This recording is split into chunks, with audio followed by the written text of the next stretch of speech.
Welcome to the show. A growing number of right-wing voices are expressing not only skepticism, but they are straight up saying this tariff scheme does not make sense. We are going to hear from a former economic advisor to Trump, now a Fox News host. We are going to hear from a current Fox News host whose lifelong dream seems to have been to brown nose and suck up to Donald Trump, who now says it seems like we're heading for a recession.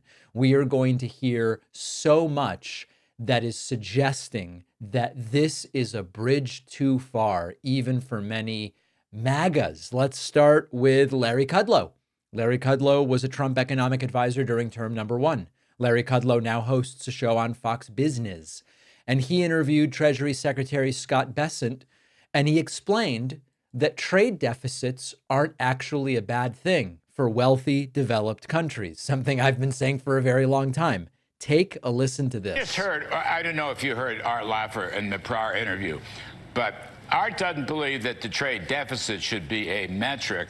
I don't really either. I mean, Mr. Secretary, if you get your tax cuts, and I guess you're well on the way, you get your deregulation. These are all huge pro-growth items. Okay. We will grow. We, the United States, will grow faster than Japan. We will grow faster than almost anybody.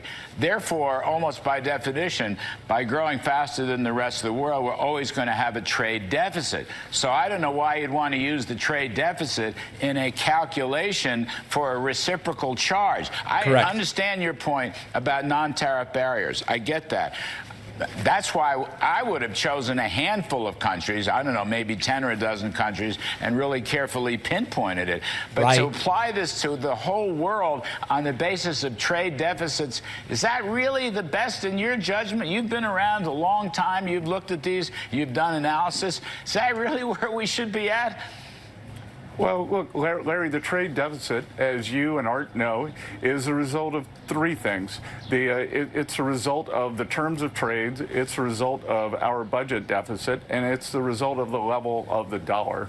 And that is all either untrue or, when it comes to the level of the dollar, sort of indirectly true, and I'm going to explain. But zoom out for a second. When former Trump economic advisor Larry Kudlow is the voice of reason, and he's saying, why are we even considering the trade deficit in terms of calculating the tariff, which is what apparently Donald Trump did? We had no idea at the beginning. Where did they come up with these numbers? They didn't make any sense.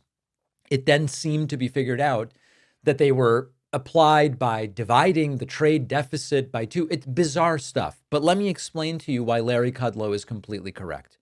Countries like the United States run trade deficits. We've run a trade deficit for a really long time because definitionally what that means is we import more than we export.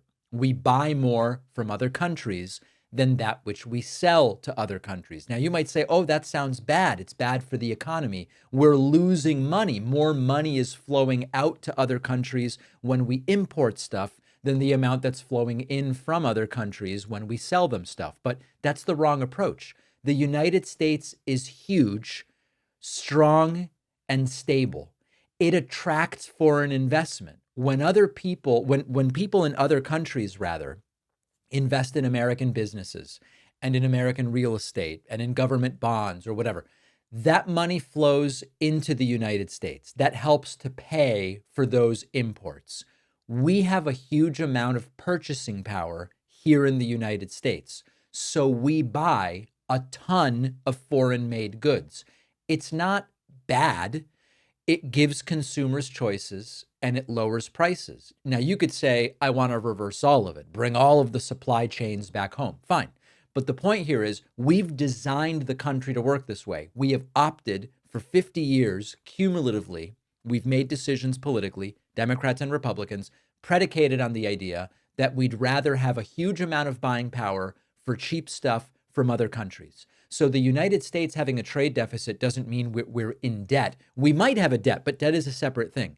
It means foreigners are investing in American assets, and then we have this trade deficit, which comes from buying a whole bunch of stuff with that wealth. It's not like a personal debt. It's not automatically what we look at to say things are going well or things are not going well. And consider the opposite. If the United States started to export more than we import. We would have a trade surplus. In Trump's extremely myopic worldview, I guess that would be good, but it would actually be a sign of a bad economic situation depending on why it's happening. I'll give you an example. If American consumers and businesses suddenly stop buying imports, it might not be because they got patriotic, as Trump defines it. It could be because they're just cutting back spending. And that's often a sign of recession or an economic slowdown. One reason that the United States runs trade deficits in general is because the rest of the world wants to invest in the United States. And if that interest dries up, say because of a financial crisis or political instability, or they lose trust in American institutions, those investment dollars stop coming in. So the trade deficit is objectively a bad thing and we're going to fix it. This is a country that has been built on running a trade deficit since 1970. To change that is possible. It's not necessarily good, and it would definitely mean that things cost more money. After researching, writing, refining, The Echo Machine, my book, is finally out. This is not just a book about how American politics got so broken. It's also about what's happening right now and what we can still do to stop things from getting worse. Trump's been back in power.